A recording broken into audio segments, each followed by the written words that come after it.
سەرم بابەتە میوانداری بەڕێز یونس سەید ئەحمەدمان کردو بەڕێزیان شارەزای ئابوورین لە دهۆک و ڕاستەخۆ لەگەڵمان. کاک یونس سڵاو لێ بێدەم کاتت باش. کاک یونس ئێستا هەم هاوکارانمان لە بازاڕی دراوی هەولێر بوون و هەم منیش باسم کرد بەڕێز کاکەیفی باسیەوەی کرد کە بەهای دینار بەرامبەر بە دۆلار هەتایە دابەزێت. تۆ تا چەند هاوڕای لەگەڵی؟ بلا ڕێو سڵاف خانم بۆتە بۆ بینەرێت 24 و جارایدی ئەم دێ گەلوە دووبارەکین بە ڕاستە بخۆ vegavê dolar navxo çekê yani yêgiran bî ew jî gel eger hene egereka serekî vegavê xastan li Kurdistanê nikmel herêmê yani umleka reîsî ye ji ber hemî tişt vegavê tesîr kiriye bi dolarî berê xwe bidê vegavê here siyara bikire here xanî bikire here tiştekî bikire berê xwe bidê hemî bi dolarî ye wî jî ji ber hindê berê xwe bidê teleb ser dolarî geleke ev egereke navxo ya duê tesîra hikûmetê ya bank merkezî gavayî te emaşê pêda فعلا vegavê tesîr wekî xwe ye may ew ya siyê ew madê xirmiz ew hatiye girtin vegavê tişt naên heker vegavê teleb yê daxilî dê gelektir lê êtin ya siyê jî tehwîlat xarîciye vegavê hikûmet gelek nadite yani tacira vê jî ji ber hindê berê xwe dê vegavê teleb ser sîkar reş em dibêjînê berê xwe bidê vegavê taciret me çina sîkar reş li wêrê dolarê xwe dikirin. باشە کاک یونس بەپێی ئەو دۆخەی کە هەیە لەسەر ئاستی جیهان و بە هەمان شێوەش لە عێراقی شاکاگوزەرێت لەلایەک ڕۆژهەڵاتی ناوەڕاست تا ئێستا لەژێر کاریگەری و قەیرانی ئەو جەنگەیە کە دەربازی نەبووە و لەلایەکی کەشەوە عێراق خۆی لە بارودۆخێکی خراپایە کە هەم سزای بانقەکانی دراوە هەم دۆلاری نەوتەکەی بە خێرایی ناگاتەوە دەست. بەڕای تۆ پێ دوایە ئەم بەهایی کە ئێستا دینار هەیەی لە جێ خۆیەتی لە حەقی خۆیەتی یا ئەکرا و ئەشێت زیاتر دابەزیایە؟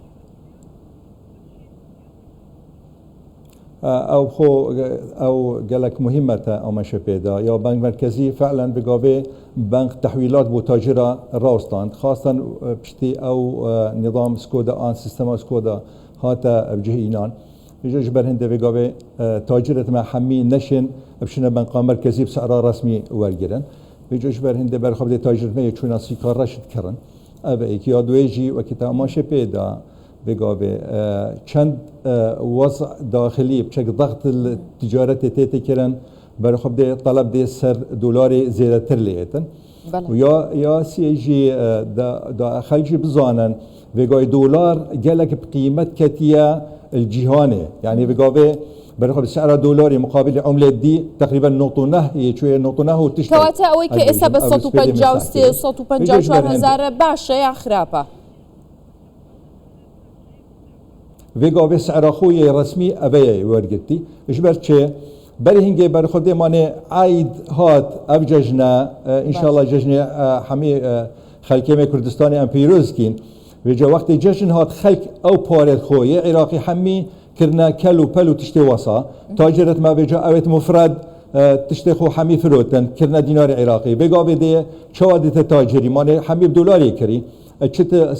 bazarî kiritin ji ez bêjim ji vê gavê heta teqrîben 10 roja heta 15 roja ev jî teleba yê daxilî ew jî dê kêm bitin çêt bit çekê bêt xwarê bes tiştek dîye yê ew yani dê bijme bînerêt 24 muşkîla me yê muşkîleka ciyosiyasî ye vê gavê heker Amerîka li Îranê da bizane dolar dê giran bide 160 jî ji ber çê rêk dê ene qet'ekirin û dê bide qedexe ev jî gelek muşkîlek gele muhîm e vê xelk bizanin wextê li Îranê bidin bizane dê dolar giran bitin vê ji ber hindê taciret me ew dêt me vê gavê se'ra yani çi dibêjin es-se'r el-adil vê gavê ev se'ra ye. باشە کاک یونس حەزم کرد زۆر بەڕوونی ئەمەم پێ بڵێ ئێستا لەم دۆخەیە ئەوەی کە باست کرد هەم کاریگەریە جیۆسیاسیەکان هەم بارودۆخی ناوخۆی عێراق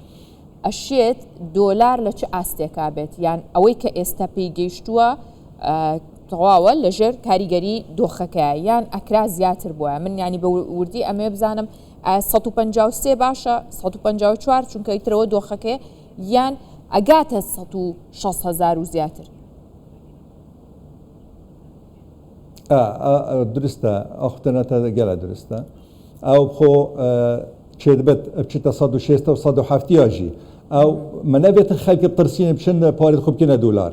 بس امد بيجين مسألة جيوسياسي وحكومة مركزي وهكر بقابة أمريكا مثلا عقوبات أو تشت ديناصر بنقا مركزي ودولار نايتا بزان دي دولار جرام بد وبالعكس هكر حكومة أمريكا بقابش حكومة ما يا حكومة عراق بيجم يا نيا هريمي هكر راضي بتن دي دولار بوان فكن هكر دولار فكرن برای خب ده حکومت مرکزی بنک مرکزی ده بو تاجر جی جاره دی و بو سفری او ده زحف بتن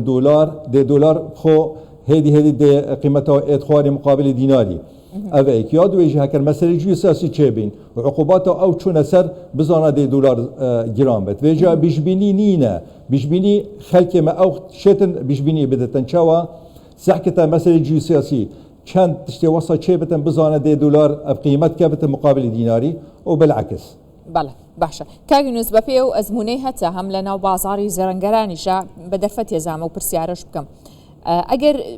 دولار بنرخي فرمي ندري بزرنگران اما كاريگريه بير لسر برزبونو نرخي زر لنا بازاري ناو خوي هرمي كردستانا يعني بيج گلو كاريگري لسريتي لسر آستي جيهان لنا بازار كان هرمي كردستانش كاريگري لسر درست به أكيد أو مسألة كجلا مهمة أو ما شبه أم حسكين هكر بجابة إجبر معاملة ما بجابة حميب دولارية يعني زير بجابة أم كيلو كرين اشتاجرت ما يهوليري يسليمانية بوما تيتن بدولاري تيتن ويجي تحويلات جي جلك زحمته بدي هنجي أب مسألة أصايشو أو أم جلك شوان إن شاء الله خدي قوته صحة بالتوان يعني شيان اف مثلا دولار سبي وشينجي او جي حل كرن بوما بقاوي يعني معاملات كرن نوكي بري بس او اماش تبيدا يا دولاري مقابلي او زيري امد كرين او جي قالك مسألة مهمة هكر بقاوي حكومة الشيطان دولاري بدتما مقابلي او زيرا ام تينيش مثلا اشتركاو انش او دي ام تينيش دبي او دي جلك مهم بتن ودي جلك سعر زيري بشكل كم بتن مقابل او دولاري او دينما باش اگر دولار ب 132 بگرني ودي تسيره خليكتن اگر ب 132 يگرن ابي مثال زيار بچن هكر وصابة حسابك بصادو بينجو سي ماني هر غرامك بقابة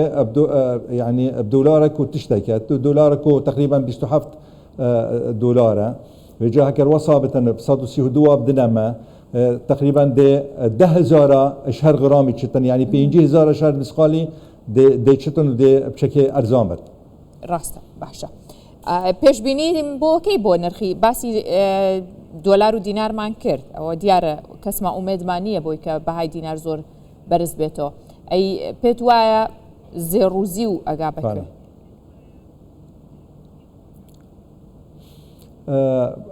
زير وزيف تا اماشه پیدا اوجی باشه دا بو خلکی خو رونکین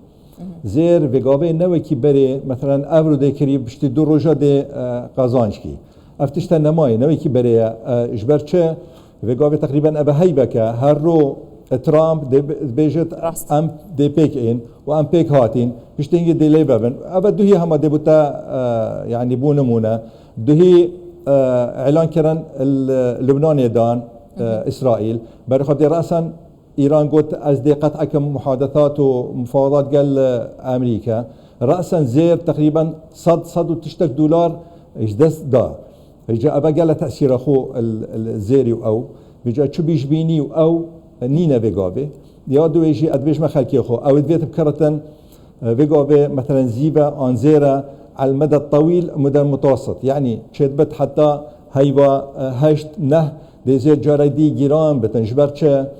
وقت ام اگر بیشین نه هم بس بیشین خالکی دی گیران بت آن دی ارزان بت اگر توی چه نه بوچی گیران بت بوچی ارزان بت گران بوناوی آن ارزان بونا زیری بگاوه ماده خرمز هات یگرتن نفت گیران بی وقتی نفت گیران بتن زیر ارزان بت جبر چه تضخم زیادت بتن بیش جبر هندی بگاوه زیری ارزان بی صبحی ماده خرمز بتن نفط ده بشكل ارزان بت زيد جران ترليتن بيجي هر ده جارك ابرو ان هيبك دي ان دو هيبك دي هر دي بيك إن بخوشية آن نخوشية شد بت أمريكا الإيراني بدن ودينا مفاوضاتا أو رك ديتا بكرن مضيخن بس ديتا بكرن ودي جاري دي وكبر اللي أتنو زيادة جرانت اللي الراسته أي خواستك شونه خواستي خلق وبازرقانان يجب عام شونه بوزير لإسته والله بقابة بشكل بيجمتا يعني تقريبا سيه الصديق خلق بقابة طلبة سرزيرية بله إجبر أبا جاجن هات وخلق مجيل بيب شرز وشكليت وجلكت عيدي وتشتيت وصا بيجا طلب سرزيري بقابة كيما أبا كي دويجي بقابة أمل فيينا بقابة خلقيما أو أوروبا بقابة قصتا هريمت كن يعني أبا هاي باشش وحفت وهشت خلكما أو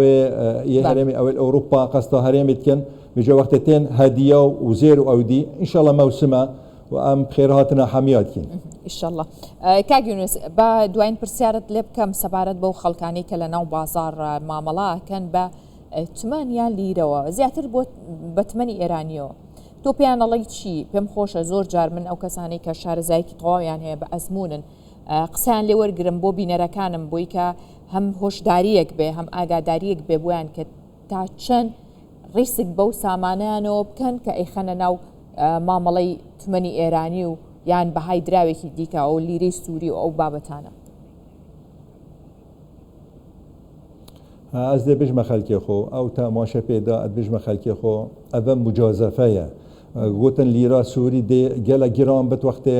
ئەو شەرع ئەو هاتن بري خب دليل سوري يعني تزاني وكي خوما اب اي كي ادويجي بيغاوي تيمن بيجن ام دي تيمن كارين جبر تشيت بت بيغاوي دي بيك ان دي تيمن جرام بت ادبيجمي افتشتنينا جبر جل الضرر يجهشتيا بيغاوي ايراني تشيت بت 2 سال دي وضع وان وكي بلي نايتن بيجي جبر هندي ادبيجم ابا جل مجازفه جل مازنه هكا شولي من بتيماني وأودي نبتن از نتاجري قال إيرانيا تجارت كم چه معاملة تيماني نكم آن